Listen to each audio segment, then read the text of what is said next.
Mazmur 91 ayat 1-16.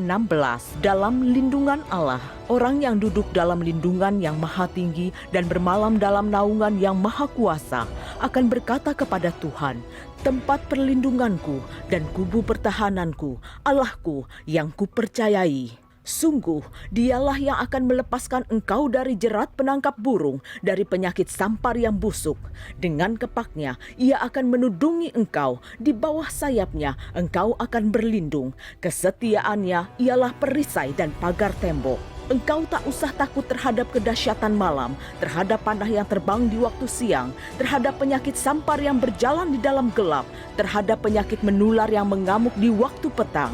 Walau 1.000 orang rebah di sisimu dan 10.000 di sebelah kananmu, tetapi itu tidak akan menimpamu. Engkau hanya menontonnya dengan matamu sendiri dan melihat pembalasan terhadap orang-orang fasik. Sebab Tuhan ialah tempat perlindunganmu, yang maha tinggi telah kau buat tempat perteduhanmu. Malapetaka tidak akan menimpa kamu, dan tulah tidak akan mendekat kepada kemahmu.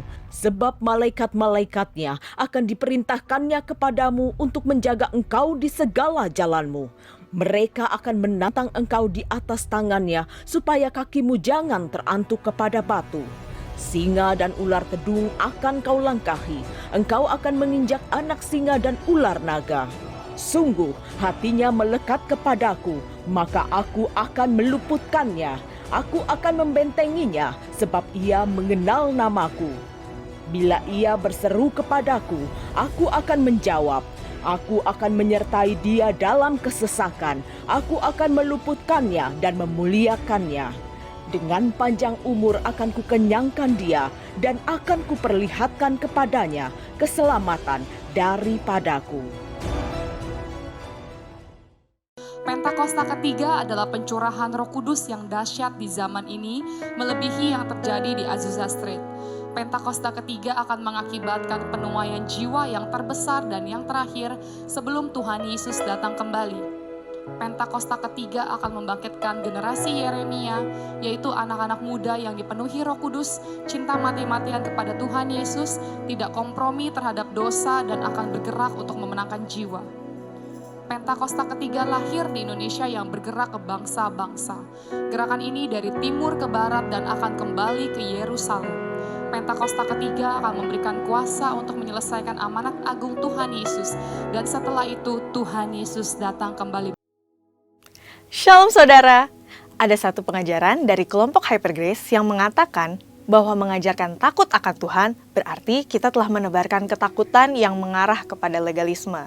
Nah, hal itu sangatlah tidak berdasar dan tidak sesuai dengan Alkitab. Dalam Voice of Pentecost kali ini, kita akan membahas mengenai takut itu baik. Sekalipun terkesan negatif, rasa takut memiliki dampak yang baik bagi kita. Dengan adanya rasa takut, sebagai orang percaya, kita menjadi lebih berhati-hati dan bijaksana dalam menjalani kehidupan ini. Kita juga merasa penting untuk melibatkan Tuhan dalam segala aspek kehidupan kita. Sebaliknya, orang-orang yang tidak memiliki sesuatu yang ditakuti cenderung hidup sembrono dan semau-maunya. Orang seperti itu biasanya hidup hanya mengandalkan kemampuan dan kehebatannya sendiri. Mari kita pelajari apa yang dikatakan Alkitab mengenai rasa takut. Alkitab setidaknya memberikan gambaran mengenai 2 jenis rasa takut. Yang pertama, rasa takut yang melemahkan. Kitab Wahyu 21 ayat 8 menuliskan bahwa orang penakut itu mendapat bagian dalam kematian yang kedua.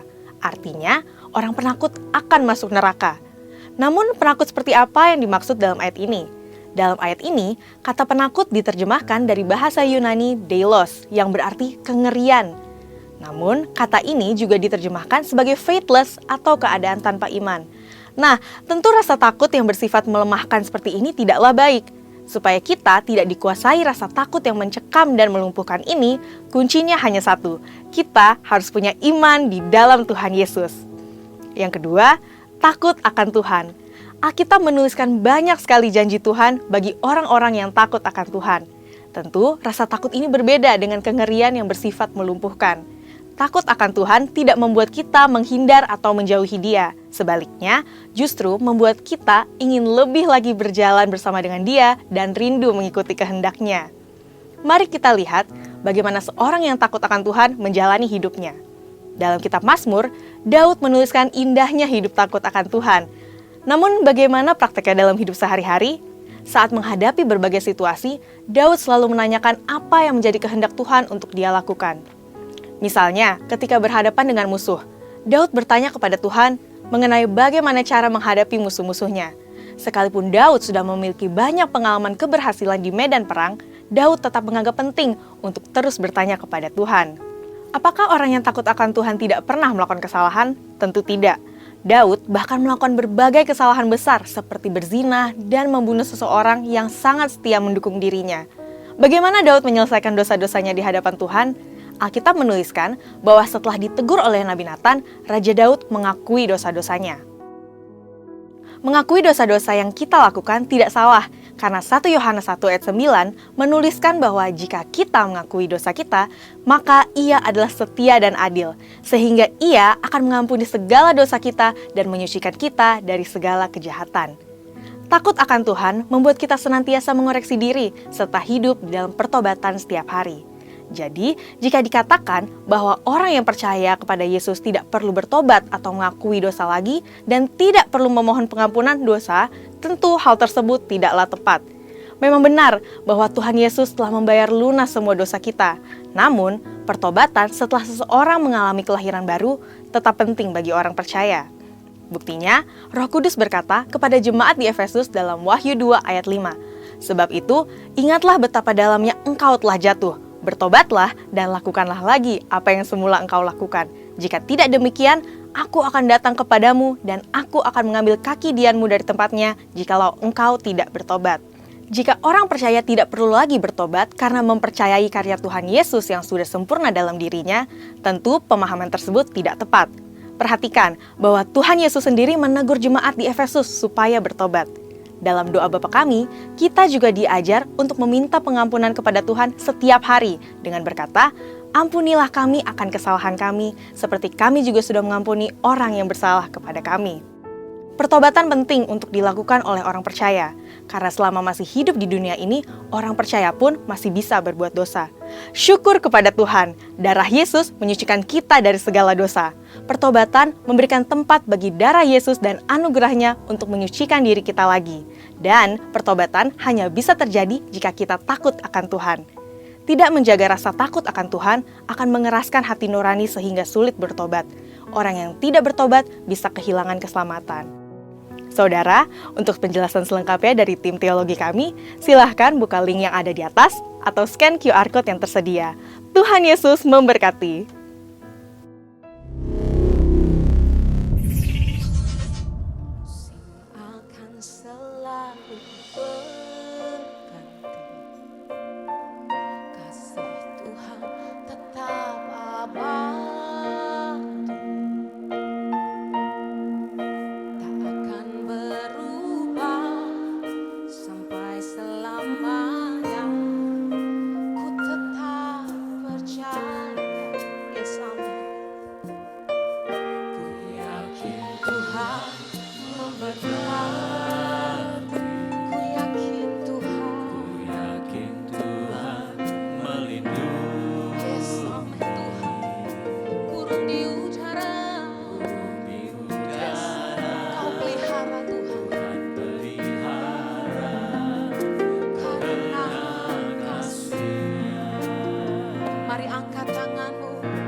Sebagai tanda kami percaya Tuhan, kami percaya kepadamu Yesus. Tanpa seizin-Mu Tuhan selalu menolongku, Kau selalu menjagaku. Dia mengenyangkanku dan peliharaku seumur hidupku. Sekali lagi berikan sorak-sorai buat Yesus Tuhan. Terima kasih Tuhan.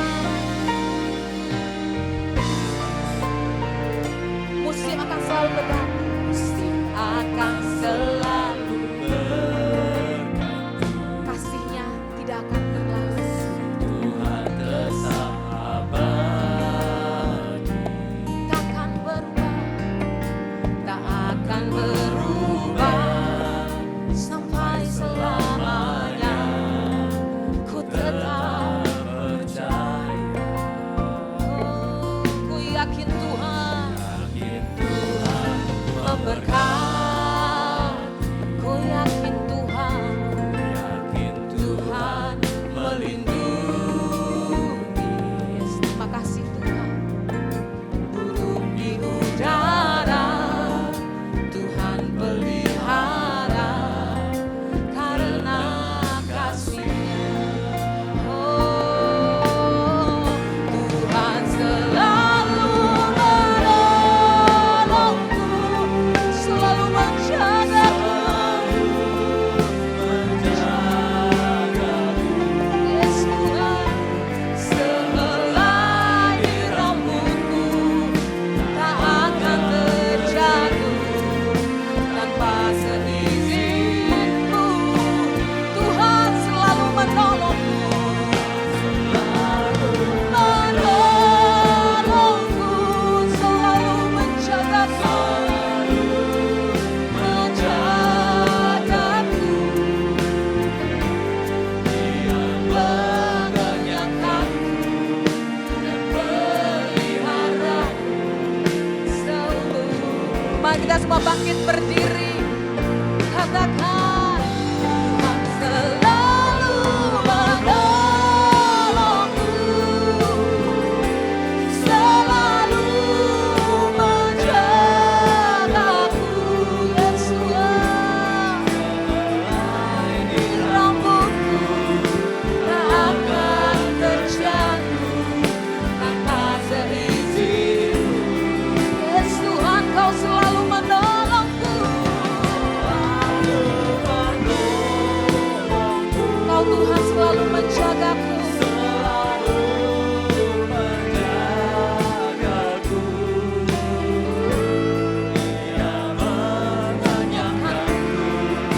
Dan peliharaku seumur hidup. Katakan Tuhan selalu menolongku. Tuhan selalu menolongku, selalu menjagaku. Sehelai di rambutku tak akan terjatuh tanpa seizinku. Tuhan selalu menolongku, selalu menjagaku. Dia mengenyangkanku dan peliharaku seumur hidup. Dia mengenyangkanku, Dia mengenyangkanku, dan peliharaku haraku.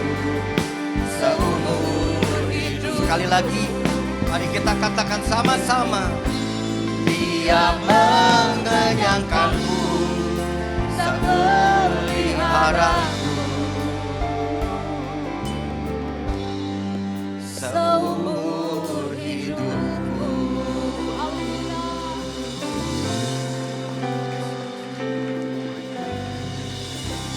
Anugerah-Mu biar berlimpah buat hidup kami, sehingga kami bisa melewati hidup yang berat, jiwa yang tidak sehat, sakit penyakit. Karena anugerah-Mu kami menjadi kuat. Ketika kami mengandalkan Tuhan dan mengalami perjumpaan secara pribadi, Tuhan, kami terlalu percaya hidup kami semakin hari makin baik. Walaupun ada badai yang besar, kami bisa melewatinya. Karena ada Tuhan damai sejahtera yang menjaga kami. Di dalam nama Yesus, semua yang percaya berkata, amin.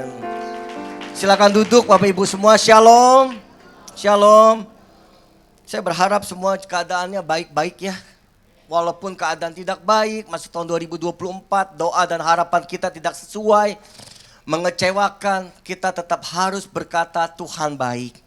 Saudara, satu negara, salah satunya North Korea, saudara, kalau saudara pengen traveling ke sana ya 4 hari 3 malam, saudara, biayanya 21 juta.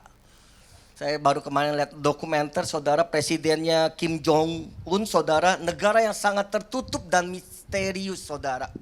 Kalau saudara pergi ke sana mau foto mesti izin, mau videoin mesti izin. Jadi saudara mesti punya mata uangnya mereka atau dolar. Tidak boleh mata uang yang lain. Tidak ada sosial media, tidak ada hubungan dengan luar negeri. Kalau ada apa-apa saudara hanya ada di dalam tempat yang sangat terisolasi. Tidak ada kontak dengan negara lain. Gaji di sana semua sama karena komunis saudara. Saudara mau dokter, insinyur, buruh, petani, gajinya sama, 700.000 per bulan UMR. Tapi saudara, negara yang sangat diktator, yang apa-apa lagi rapat, saudara tidur jeder gitu ya, mati langsung saudara. Negara yang apa-apa saudara nggak boleh bicara tentang pemerintahan, warganya tidak boleh mengeluh, tidak boleh berkata-kata yang negatif, salah jeder, tembak saudara. Negara yang sangat diktator, otoriter, tapi dicintai masyarakatnya. Karena rumah, kesehatan, sekolah, masa depan, makan, pekerjaan, semuanya ditanggung oleh presiden tersebut. 2 presiden yang sangat melegenda, saudara, ketika meninggal, masyarakat warga negaranya wajib harus nangis dan histeris nangisnya. Saudara bisa bayangin gak sih? Kita gak kenal, kita gak cinta, suruh nangis. Kalau gak histeris, jeder. Jadi apa-apa nih negara menurut saya, karena kita di negara yang bebas, berdemokrasi, saudara, kita melihat negara itu stres dong saudara. Disuruh tinggal dapat pasangan nikah di situ sih, amit-amit ya istilahnya ya. Tapi negara tersebut masyarakatnya sangat cinta sama presiden yang diktator dan otoriter. Walaupun negara ini 75% komunis tidak mengenal Tuhan, 20% sekian adalah agama kepercayaan mereka, Korea saudara, 1, berapa persen hanya Buddha, 0,5 agama-agama yang lain. Mereka sangat berkembang.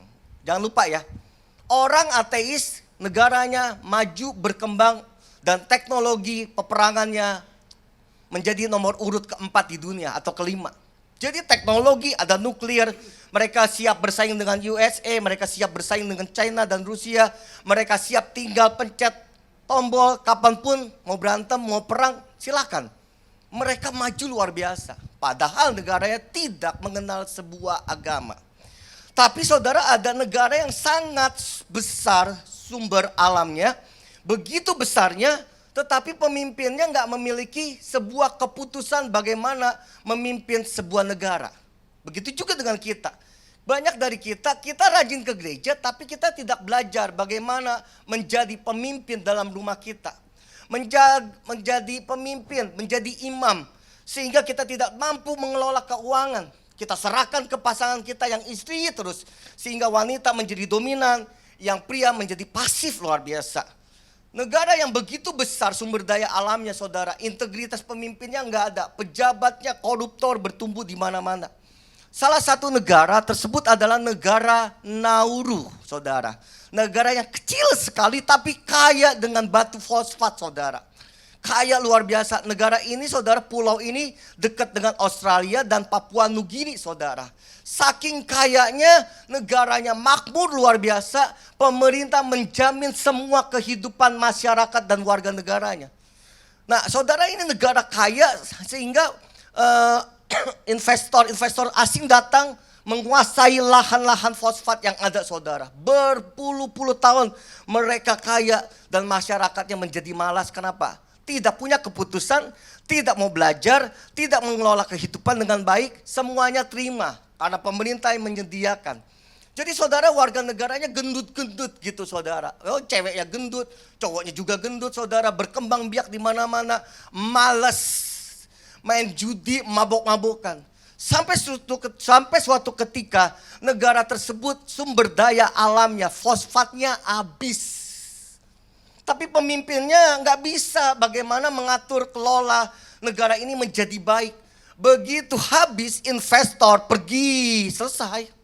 Dan negara itu yang menjadi negara kaya, makmur, hari ini menjadi salah satu negara termiskin di dunia. Kenapa? Tidak bisa mengandalkan orang-orang malas. Saudara, jadi hidup kita masuk tahun 2024, nomor satu, keputusanmu mesti benar. Yang setuju katakan amin.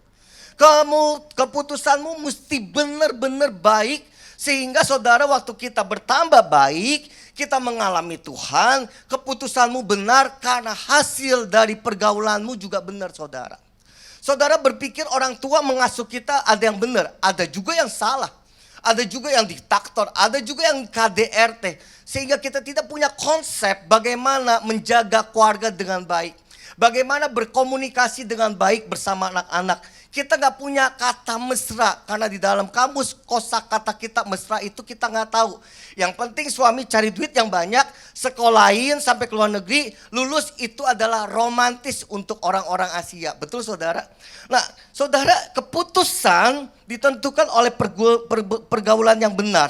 Pergaulanmu benar, cara belajarmu juga benar, keputusanmu benar. Mengelola kehidupan benar, mengelola keluarga benar, mengelola dan memperbaharui keuangan kita untuk sampai kita pensiun juga benar. Saudara, orang Asia itu yang penting kerja menghasilkan duit yang banyak, pokoknya istri pasti senang. Belum tentu. Anak pasti happy, belum tentu. Saudara, saya berkeluarga, selain jadi gembala, saya berjuang untuk belajar bagaimana mengerti karakter manusia dan karakter pasangan saya. Saudara pikir wanita itu suka dikasih diamond? Enggak juga loh saudara, kalau diamondnya kecil. Gede sih dia seneng. Kalau saudara suka dikasih suku bunga bang? Enggak juga ternyata. Karena survei membuktikan manusia itu memiliki 5 bahasa cinta yang saudara tidak pernah belajar. Dan akhirnya ketika saudara kasih kado, istri saudara buang muka. Lalu kita marah, lu kok buang muka? Lu gak seneng ya? Ribut deh. Padahal ada 5 bahasa cinta. Kado, pemberian, saudara, penghargaan berupa kado. Jangan lupa ya tanggal 2 Maret. Emang ada apa tanggal 2 Maret saudara? Ya, dikasih kado itu merupakan sesuatu yang sangat berharga. Ditemenin bersama pasangan cuman berdua, quality time. Nah ini saya mesti belajar nih. Susah banget saudara. Memberi pujian, kata-kata verbal yang positif. Kita lagi mengelola, mengusahakan keluarga ini baik-baik saja. Keluargamu tidak mungkin baik-baik saja kalau saudara cuma rajin ke gereja. Gak bisa, rajin ke gereja tidak merubah keuanganmu. Rajin ke gereja tidak merubah keluargamu menjadi bahagia. Yang keempat, waktu bersama-sama. Yang terakhir, dielus, ditouch, dipegang, dipeluk, dirangkul, dielus-elus. Anjing saya Cookie Creamy dielus-elus, waduh demen banget. Apalagi istri saya. Dia demen saudara kalau dielus-elus. Jadi ada 5 bahasa cinta. Dan setiap orang minimal punya 1 sampai 2 bahasa cintanya. Sehingga saudara berkeluarga makin lama kok makin dingin, makin gak ngomong. Kenapa? Karena saudara, waktu saudara menikah, ada sebuah quotes yang sangat baik. Menikah adalah mengundang orang asing masuk ke dalam rumah kita. Yang tadinya kenal, mesra-mesraan, pengen ketemu, pelukan. Waduh pengen ketemu, setiap saat gak mau lepas. Begitu menikah, menjadi perubahan yang sangat ekstrim. Orang asing kita undang masuk ke dalam rumah kita, 1 kamar, 1 ranjang. Kalau saudara tidak mengambil keputusan yang tepat di 2024, pergaulanmu yang sehat, keluargamu akan mengalami kedinginan frost, beku luar biasa. Sehingga waktu tidur, kutub utara sama selatan saling berhadap-hadapan, pantat ketemu pantat. Betul? Waktu belum nikah, muka ketemu muka, pengen nempel terus udah kayak perangkok. Begitu menikah, kita sedang mengundang orang asing masuk ke dalam rumah kita. Dan banyak pria wanita tidak tahan, akhirnya perceraian terjadi. Jadi waktu kita mengikut Tuhan, yang pertama ya pasti mengandalkan Tuhan. Karena mengandalkan Tuhan artinya kita tidak mampu mengurus keluarga kita, mengurus masa depan kita. Tetapi Tuhan yang memampukan. Orang di luar sana tidak menyembah Tuhan. Apalagi kita yang punya Tuhan yang sangat luar biasa. Harusnya hidup kita semakin hari semakin bertambah baik. Yang setuju katakan amin. Boleh tepuk tangan saudara buat Tuhan. Jadi mari catat sama-sama, masuk 2024 kita mesti rubah konsep pemikiran kita bahwa ikut Yesus tidak selalu menjadi kaya raya dan melimpah. Karena kaya raya tidak bangkrut itu adalah keputusan dan bagaimana saudara memanage keuangan perusahaan, pekerjaan ditambah integritas. Yang kedua, ikut Yesus tidak selalu menjadi kepala, kadang harus jadi ekor karena salah ambil keputusan. Yang ketiga, ikut Yesus tidak selalu perjalanan hidup saudara seperti pelangi. Kadang badai yang tidak pernah berhenti. Jadi selama nanti masuk 2024 lebih dalam lagi, jangan kalau ada kebangkrutan, penyakit, kemiskinan, apalagi hutang piutang, dikejar-kejar, pinjol, jangan bilang Tuhan lagi proses hidup saya. Atau setan mengizinkan masuk dalam diri saya. Dengar baik-baik. Tuhan tidak pernah menguji seseorang dengan seenaknya tanpa maksud dan tujuan yang tepat.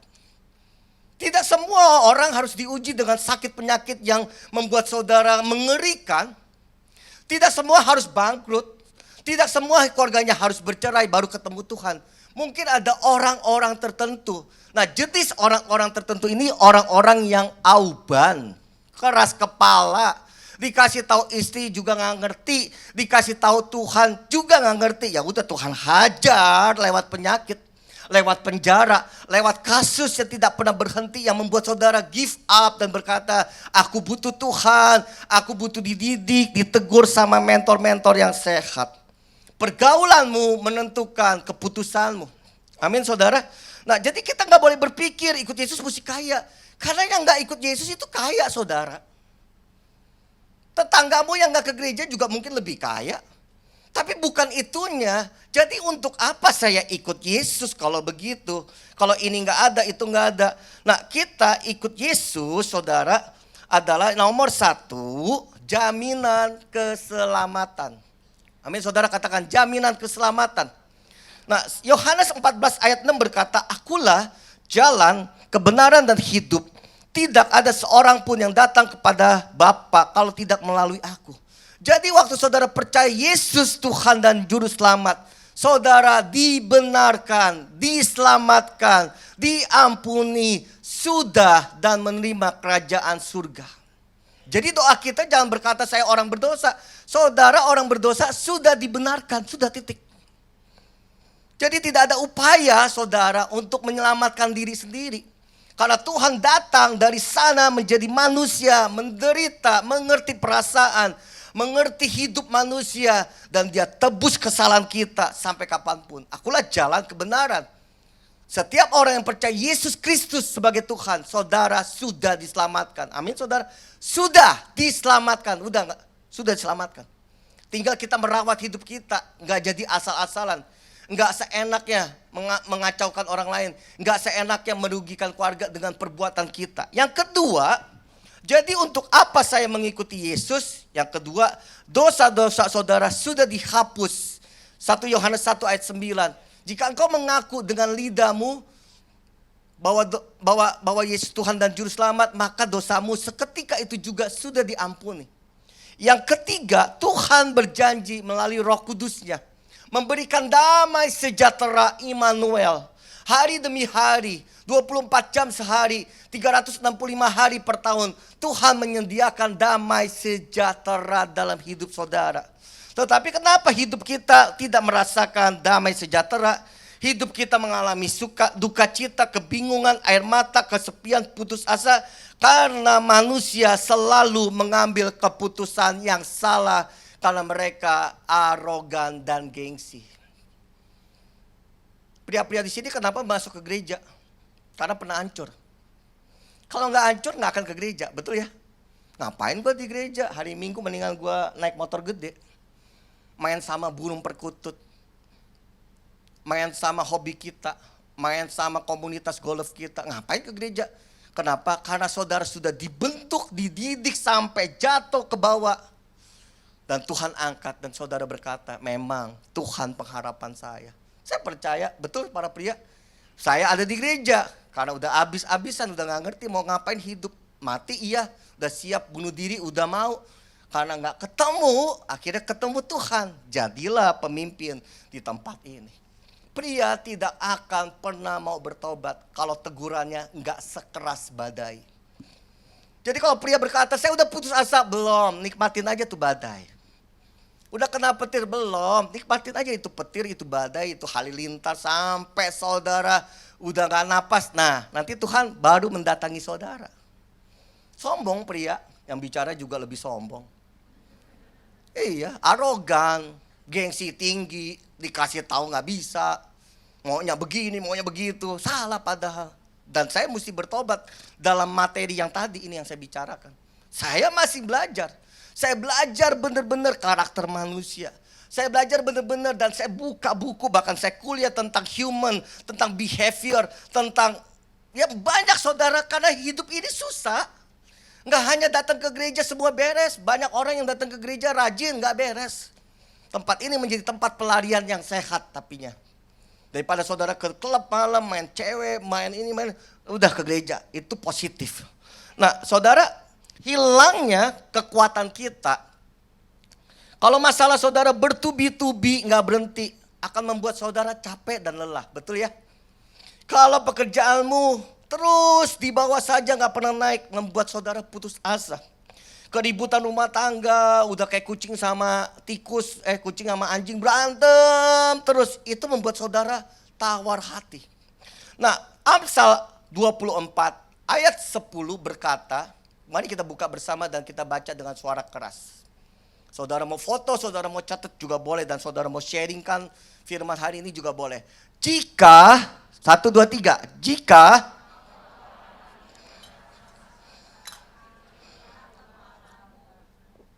1, 2, 3. Jika engkau, betul saudara? Saudara boleh punya cita-cita, nanti saya keliling dunia, nanti saya pengen punya cucu, saya pengen gendong cucu, nanti saya menikah dengan begini, perusahaan saya nambah 2, 3, saya punya mobil, boleh. Tapi kalau saudara udah tawar hati sama hidup ini, empati, udah gak ada simpatik lagi, udah gak ada passion lagi, segala sesuatu yang saudara kerjakan menjadi gagal karena kegagalan sudah menguasai hidup saudara. Jadi pastikan hari ini saudara tawar hati. Kalau sudah, ayo cari mentor. Karena mentor yang sehat, cari mentor yang sehat. Jangan mentornya begitu-gitu juga, hidup saudara ya begitu-gitu aja. Cari mentor yang benar-benar mengandalkan Tuhan. Pekerjaannya benar-benar berhasil, keluarganya benar-benar bagus, hidupmu akan ketularan sama mentor-mentor kayak gitu. Jangan udah cool, udah stuck, udah 5 tahun, udah di situ udah nyaman, tapi nggak bertumbuh berbuah. Ayo pindah aja mendingan. Nah, saudara, komoditas menentukan hidup kita. Saya nikah dengan Ibu Nelly, Pastor Nelly, itu nggak punya konsep berkeluarga, saya nggak punya. Kami lahir dari keluarga yang sosial, budaya, ekonomi yang berbeda jauh, saudara. Saya hidup di rumah yang besar, saudara, di Mangga Besar, rumah 400 meter, 3 lantai. Gedenya kayak apa, saudara? Kamar saya 10 kali 10. Buset kan? Nah makanya. Kamar saya, bukan, itu kamar papa mama, 10 kali 10. Bisa naik sepeda tuh. Waktu junior viral naik sepeda di situ. Kamar saya 7 kali 5. Jadi kami hidup dengan sangat diberkati sampai kita lupa. Waktu makan itu berkumpul sama keluarga. Anak istri mesti kumpul bersama. Entah di kamar, entah di rumah, di tempat makan, entah pergi, mesti kumpul sama-sama. Nah konsep saya itu nggak ada seperti itu. Nah konsep istri saya, karena dia lahir dari keluarga yang sangat-sangat sederhana, rumahnya satu petak, semuanya kumpul, main di situ, makan di situ, tidur di situ, bercanda di situ. Jadi waktu menikah saudara, saya nggak pernah nanya istri saya, kamu lagi ngapain? Apa kabar? Kamu sehat-sehat? Hari ini gimana? Buat saya itu karena kita nggak pernah belajar tentang pertanyaan itu kan. Romantis saya selama saya cari uang, tidak selingkuh, tidak judi, saya cari uang yang banyak kasih istri, itu romantis buat saya. Tetapi wanita itu kebanyakan drakor, episode sampai 1000 ikatan cinta. Sampai saudara terikat 3 tahun, saudara melihat segala sesuatu itu menjadi semu. Hidup mesti naik Mercy, makan mesti di hotel, suami mesti lembut, bisa bercanda ketawa. Dia kan lagi main film dibayar, kalau nggak ketawa digampar dia. Tapi hidup kita kan beda saudara, kita mesti ngalami namanya realita hidup. Keributan, teguran, teriakan, marah-marah. Saya nggak punya konsep bagaimana mesra. Karena papa mama dan kita semua rata-rata orang Asia tidak pernah diajarkan namanya kata romantis. Romantis buat orang Asia pria adalah bertanggung jawab, cari duit yang banyak, sekolahkan anak sampai tinggi, udah itu romantis. Saya nggak punya, makanya di tahun-tahun pertama saya stres kenapa nikah kayak begini. Jangan lupa pernikahan adalah memasuki orang asing di dalam rumah satu ranjang. Bayangin loh. Saya pungut saudara ke depan, pungut orang. Ya, ntar malam ya kita tidur ya. Gimana coba? Antara dia takut diperkosa saudara atau saudara takut diperkosa dia. Ya kayak begitu, jadi rasa takut luar biasa. Nah, saya nggak punya konsep untuk bertanya istri. Saya nggak punya konsep punya surprise buat istri. Saya nggak punya konsep romantis kasih bunga. Sampai suatu ketika saya punya mentor dan hari ini disebut Bapak Rohani. Pak Yakub Esra. Dia kalau datang dari luar kota, dia nggak akan salami tamunya saya. Apa yang dia lakukan? Dia peluk istrinya, dia cium dan dia bilang gimana kabar kamu. Dia udah masa bodoh. Dan saya waktu lihat itu, oh begini konsep berkeluarga. Kalau dia mau pulang, dia bukakan pintu, ya pintu mobil, pintu keluar, dia bukakan. Oh konsep pria begini. Jadi ada mentor untuk belajar saudara.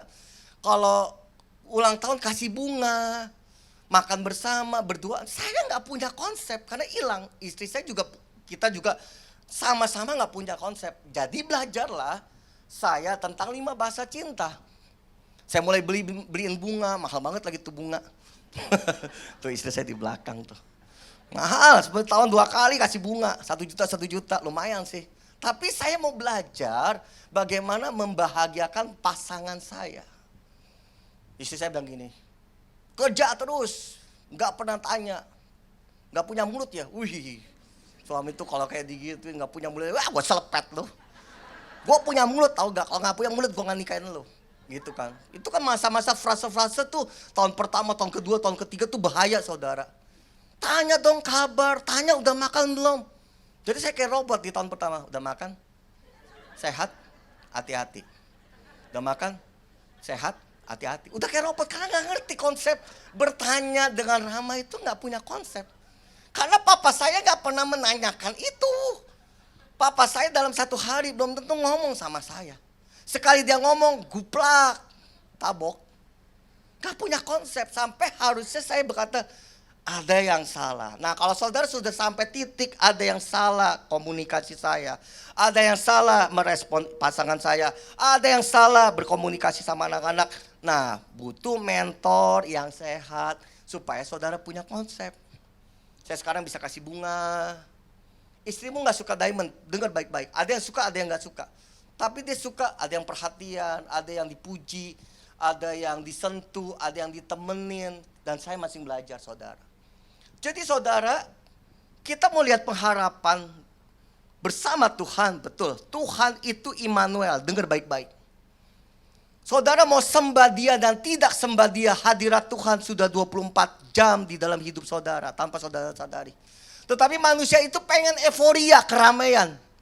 Kalau musiknya bagus, rasanya hadirat Tuhan. Dengar baik-baik, yang di hutan sana, yang gak ada alat musik, tetap merasakan hadirat Tuhan. Nah hidup kita semuanya berdasarkan perasaan. Suami saya marah, perasaan. Istri saya lagi ngamuk, perasaan. Mertua gue jahat, perasaan. Jadi waktu kita menyembah Tuhan, tidak ada konsep bahwa Tuhan sudah berjanji, dia Immanuel. Ada musik, tidak ada musik, ada WL, ada sound system. Dia tetap Immanuel menyertai saudara selama saudara hidup. Itu konsep. Jadi saya belajar tentang konsep jadi pemimpin, imam, bagaimana bangun sebuah keluarga. Menjadi pemimpin leadership di dunia marketplace, di dunia gereja. Bagaimana ketemu Tuhan. Itu konsep yang harus dibangun oleh seorang mentor ketika saudara masuk dalam sebuah komunitas yang sehat. Tahun 2024 yang single, dengar baik-baik. Cari pacar yang benar.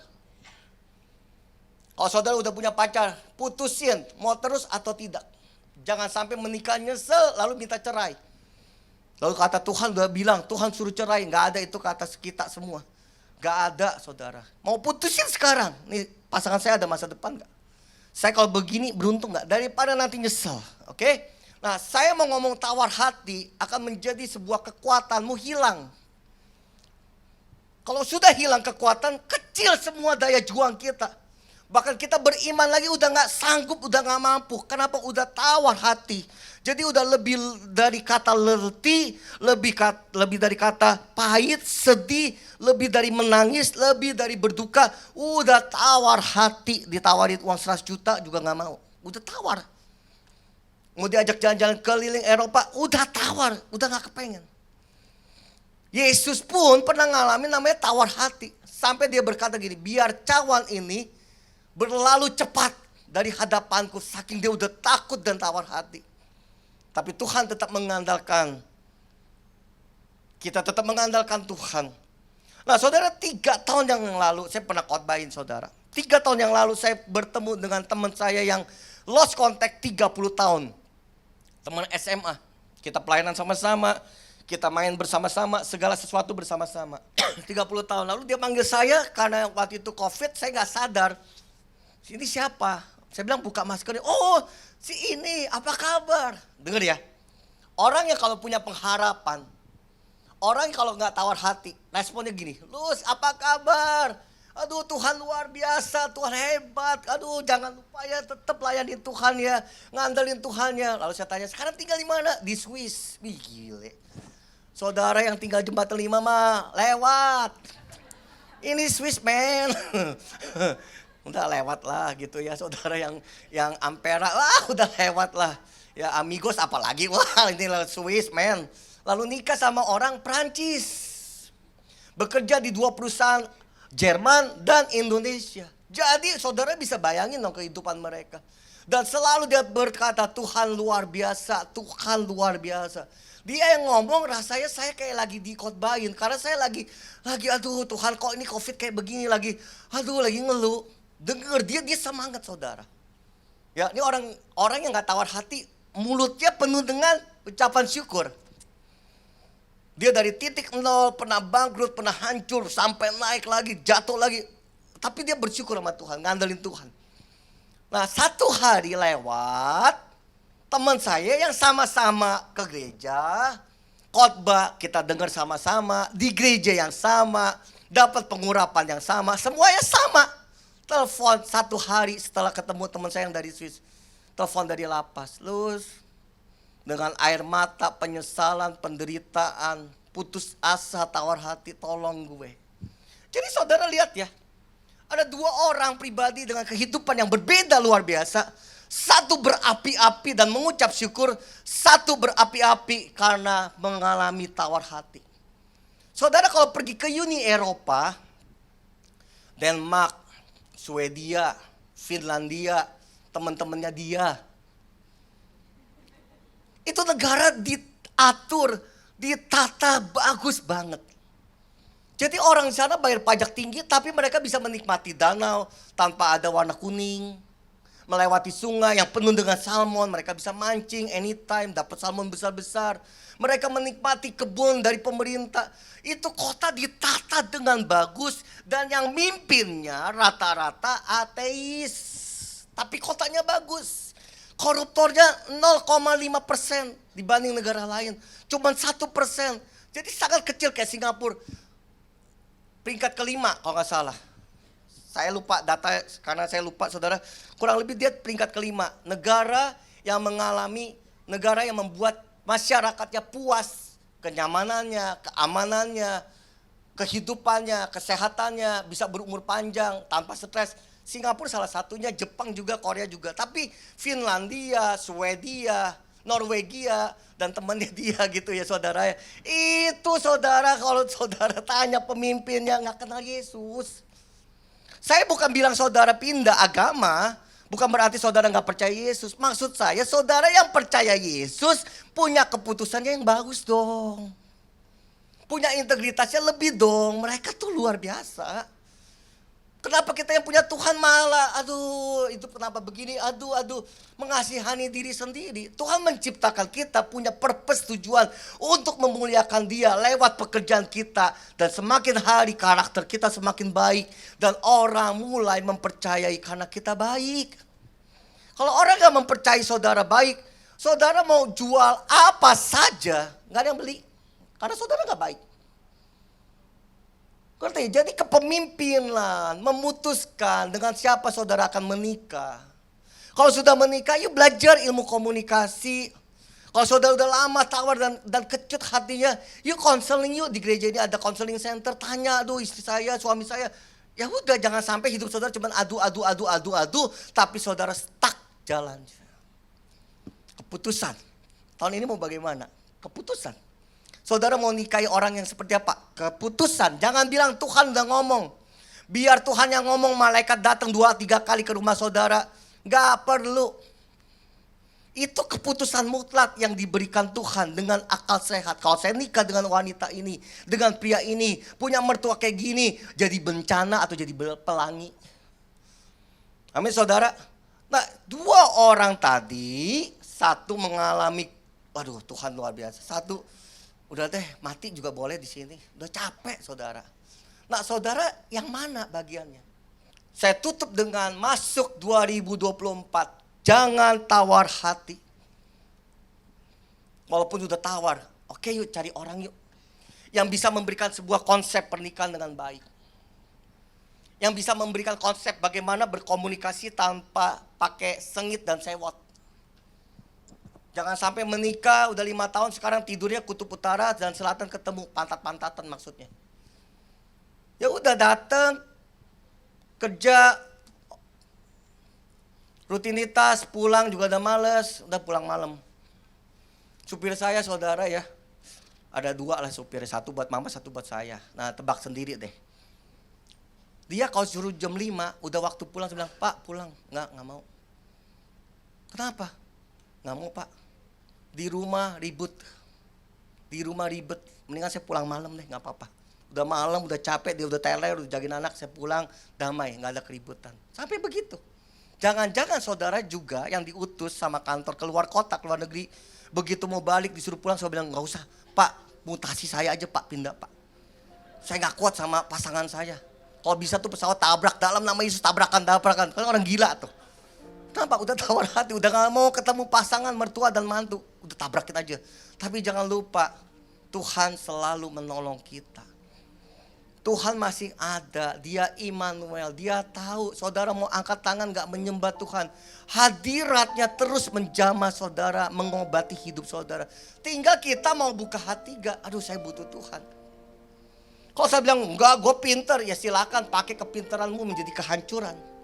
Pakai kegagalan menguasai hidupmu sampai saudara udah gak berpikiran sehat dan pasangan berkata kita cerai. Nah itu tuh baru tuh waduh melek tuh. Tapi jangan sampai begitu dong. Saudara kan orang pintar, orang smart, orang wise, bijaksana. Miliki revelation. Saya terakhir mau ajarin gini. Setiap hari belajar diem. Berapa menit? 15 menit ya. Tapi saya mau ajarin gini. 2 menit pertama, 3 menit pertama diem, tidak ngomong apa-apa. Cuma ngomong gini.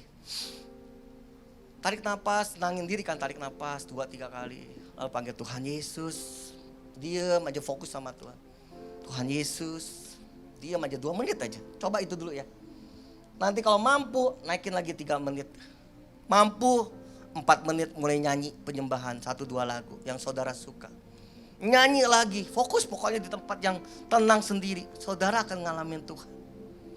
Ini saudara nyanyi pikir saudara ngalamin Tuhan. Belum tentu ngalamin Tuhan. Mungkin 1% yang ngalamin Tuhan benar-benar dan hidupnya pulang berubah. Nih saya percaya dengan baik. Entah begitu doa berkat semua bubar. Otak saudara bakso kue tiaw dapur Solo. Bakso Afung dan Starbucks yang paling penting kan yang ini lagi viral kan. Udah khotbah ini udah gak penting. Makanya yang terpenting buat saya bukan kebaktiannya. Bukan teriak-teriakannya, lompat-lompatannya, woi seru-seru. Enggak, saya ini mah bukan apa-apa. Yang menjadi apa-apa dalam hidup saya, setiap hari 5 menit duduk tanpa berkata-kata dan mulai menyembah Tuhan. Itu yang paling berarti, vitamin terutama. Jadi kalau semua pelayanan semuanya happy, semangat, ya jangan-jangan saudara lagi pelarian. Di rumah gak dihormati, di gereja saudara disalamin. Oh ya ada wanita yang cukup lu, menarik lu, oke lu, ya jadi semangat. Tapi yang terbaik saudara diam di rumah 5 menit. 5 menit kedua saudara mulai menyembah. Mulai 5 menit ketiga saudara mulai tambahin lagi. Saudara ngalamin Tuhan. Orang yang ngalamin Tuhan, badai boleh datang. Tapi dia tidak terseok-seok, dia akan melihat pelanginya Tuhan. Jangan berkata tolak dalam nama Yesus, gak nganggur. Jangan deh. Itu misteri of life, kehidupan setiap orang harus ngalami, tergantung karakter saudara. Amin. Biar berkat kasih karunia dari Allah Bapa, penyertaan anak yang tunggal Yesus Kristus dan Roh Kudus, Engkaulah Immanuel yang memagari kehidupan kami.